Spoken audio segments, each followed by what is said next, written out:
பெரும் புயலின் நடுவே கேப்டன் நட்கிலா என்ற அணில் கொள்ளையன் கப்பலின் டெக்கில் நின்றிருந்தான். அவன் பழமையான பொக்கிஷப் பெட்டியை திறந்தான். அந்த பெட்டியிலிருந்து ஒளிரும் பொன்னான பருப்புகள் சிதறின. அவை சாதாரண பருப்புகள் இல்லை. காட்டையே ஆளும் மந்திர சக்தி அவற்றில் இருந்தது என்று அவனது குழுவினர், சிறிய அணில்கள், எலிகள் குரல் கொடுத்து கொண்டாடினார்கள்.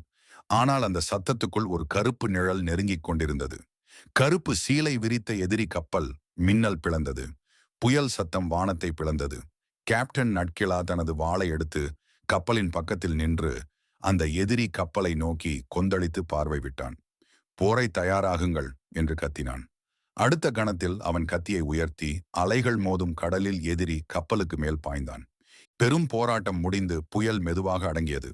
கேப்டன் நட்கிலா கப்பலின் முன்புறத்தில் நின்று பின்னால் ஒளிரும் பொக்கிஷப் பெட்டியோடு வெற்றியின் சூரிய ஒளியில் குளித்தான். அவனது குழுவினர் குரல் கொடுத்து கொண்டாடினார்கள். அவரது முகத்தில் ஒரு புன்னகை,